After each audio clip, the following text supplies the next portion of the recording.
नमस्कार आप सभी लोगों को। मैं Bhairav Mewari American defence academy Haldwani से एक बार फिर आप लोगों के बीच। तो मैं आज लेके आया हूँ जनपद ऊधम सिंह नगर।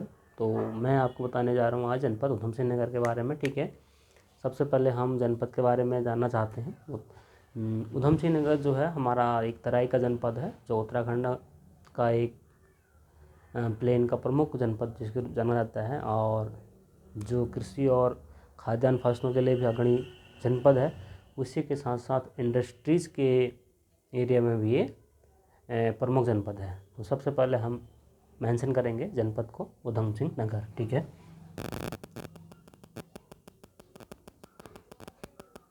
जनपद ऊधम सिंह नगर।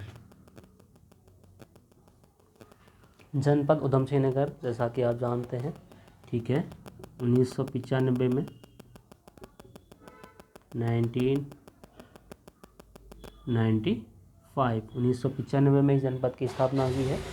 और सरदार ऊधम सिंह अपने आप में एक आंदोलनकारी व्यक्ति थे, सरदार ऊधम सिंह, और जिन्होंने बताया जाता है कि फ्रांस में जनरल ओडायर की हत्या की थी करके भी बताया जाता है। तो ऐसे एक संग्राम और उत्सुक और एनर्जेटिक पर्सन से, तो उन्हीं के नाम पर सरदार ऊधम सिंह नगर, ऊधम सिंह के नाम पर तो ऊधम सिंह नगर जनपद का नाम रखा गया है। सबसे हम बात करते हैं ऊधम सिंह नगर में सबसे पहली प्रमुख चीज़ क्या है। ऊधम सिंह नगर सबसे पहले एक क्या है, तराई का जनपद है। तराई का जनपद का मतलब क्या होता है, ऐसा क्षेत्र जहाँ की एरिया में क्या होता है, तरी होती है। तरी का मतलब नमी होती है, यानी कि जहाँ पर हम कुएँ को कुएँ के द्वारा आसानी से पानी निकाल सकते हैं, या फिर ट्यूबवेल के थ्रू पानी निकाल सकते हैं, और कम गहराई में पानी निकल जाता है। कहने का मतलब ये हुआ। दूसरा, हमारा दक्षिणतम ये क्या है, दक्षिणतम जनपद है। उत्तराखंड का क्या है कि दक्षिणतम जनपद है। उसी के साथ साथ सबसे नवीनतम भी है, नवीनतम जनपद भी हम इसे मान सकते हैं, क्योंकि स्थापना इसकी कब हुई है, 1995 में हुई है।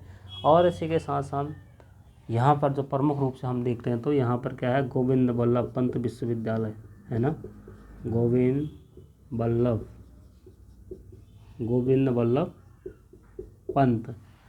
बल्लभ पंत विश्वविद्यालय की स्थापना 1960 में हुई है, जो एक क्या है अपने आप में कृषि विश्वविद्यालय है, एग्रीकल्चर है ना। तो कृषि विश्वविद्यालय, पंडित जवाहरलाल नेहरू भारत के प्रथम प्रधानमंत्री और गोविंद बल्लभ पंत जी के सहयोग से इसकी स्थापना 1960 में की गई है। इतना समझ में आया। उसी के साथ साथ हमारे पास रुद्रपुर शहर है यहाँ का, है ना। रुद्रपुर, राजा रूपचंद्र ने इसकी स्थापना की थी, रुद्रपुर है ना। और उसी के साथ बाजपुर, राजा बहादुर चंद्र ने यहाँ की नींव डाली थी। तो बाजपुर भी एक यहाँ का प्रमुख है। काशीनाथ है ना। तो काशीनाथ नामी व्यक्ति ने किस शहर की स्थापना की थी, काशीपुर भी हमारे पास ऊधम सिंह नगर में भी है ना, काशीपुर हो गया। और काशीपुर का प्राचीन नाम अगर आता है, तो काशीपुर का प्राचीन नाम जो होता है वो क्या है, काशीपुर का गोविसाण, क्या है, गोविसाण है ना। इसको प्राचीन नाम में क्या कहा गया है, काशीपुर को गोविसाण भी कहा गया है। इसी के साथ साथ हमारा एक शहर छोटा सा और यहाँ पर है, जसपुर, क्या है, जसपुर यहाँ पर है, ठीक है। इसी के साथ साथ हम थोड़ा सा और आगे बात करते हैं, सितारगंज। यहाँ पर एक प्लेस क्या है, सितारगंज। और इसी के साथ साथ किच्छा भी इसी में आता है, किच्छा हो गया हमारे पास। ये जो प्रमुख हमारे पास स्थान है, ये जनपद ऊधम सिंह नगर के हैं, और ये नैनीताल जनपद से और चंपावत जनपद से सीमा बनाता है। बाकी इसकी सीमा किससे लगती है, बाकी अन्य सीमा इसके हमारे उत्तर प्रदेश से इसकी सीमा लगती है। ठीक, आगे देखते हैं। तो और कुछ जानकारी देखते हैं इसमें, ठीक है।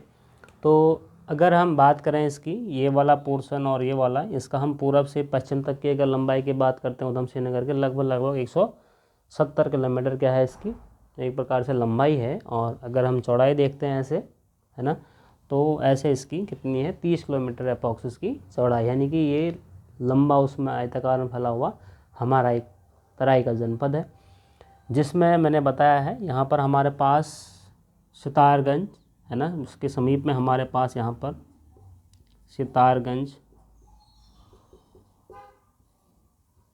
सितारगंज में हमारे पास सिखों के प्रथम गुरु नानक देव है ना, और उनके शिष्य बाला व मर्दाना ने भी यहाँ पर क्या कहता विजिट किया था। और यहाँ पर एक प्रमुख गुरुद्वारा है नानक मत्ता साहिब, और इसी के साथ यहाँ पर एक नानक मत्ता डैम भी है, नानक सागर भी है। ठीक है, ये यहाँ पर काफ़ी अच्छा प्लेस है। ठीक है, और सिखों के 10वें गुरु गोविंद सिंह जी ने भी यहाँ प्रवास किया था इस प्लेसिस पर, यानी कि ये सिख के लिए या फिर अन्य उसके लिए भी एक क्या है पवित्र स्थल हमारे पास माना जाता है सितारगंज का नानक मत्ता वाला पोर्शन। ठीक, और उसी के साथ साथ हम बात करते हैं उधम सिंह नगर में एक मेला लगता है अटारिया देवी का मंदिर।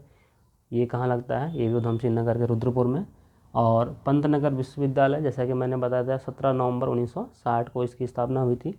और यहाँ पर क्या होता है, कृषि मेला लगता है, जिस कृषि मेले को कृषि कुंभ के नाम से भी जाना जाता है। ये प्रत्येक वर्ष लगता है कृषि कुंभ। और पंतनगर विश्वविद्यालय में एग्रीकल्चर और आपके पास फिशरीज, इन चीज़ों की यहाँ पर भी विश्वविद्यालय के अंदर कोर्स संचालित हैं। बीटेक इंजीनियरिंग कॉलेज भी यहाँ पर है, और वेटनरी साइंस का भी यहाँ पर कॉलेज है। ठीक है, इसी के साथ साथ हम आगे बढ़ते हैं रुद्रपुर में। और हम रुद्रपुर में अगर हम लेक्स की झीलों की बात करते हैं, द्रोण सागर है ना, क्या है द्रोण सागर। गुरु द्रोणाचार्य ने अपने शिष्य को यहाँ पर ऐसा बताया जाता है कि शिक्षा दी थी, उसी के समीप ही यहाँ पर एक द्रोण सागर है। और जहाँ पर एक क्या बना हुआ है, उज्जैन का किला। तो उज्जैन का किला आता है अगर जनपद, तो वो उधम सिंह नगर में है ना। और उसी के साथ साथ रुद्रपुर में रामनगर, ये काशीपुर रामनगर मार्ग पर एक हमारे पास रुद्रपुर में ही गिरी सागर आता है। ये भी एक पिकनिक टूरिस्ट प्लेस है, जहाँ पर पिकनिक के लिए या घूमने फिरने के लिए विजिट करने के लिए एक अच्छा प्लेस है। गिरी सागर और द्रोण सागर उधम सिंह नगर जनपद में हमारे पास दो झीलों का होना है यहाँ पर। काशीपुर काशीनाथ अधिकारी जी ने इसकी स्थापना की थी। और हर्षकाल का समय जो आता है वो 606 से लेकर 647 ईस्वी पूर्व जो था, तब उस समय ह्वेनसांग ने यहाँ भ्रमण किया था।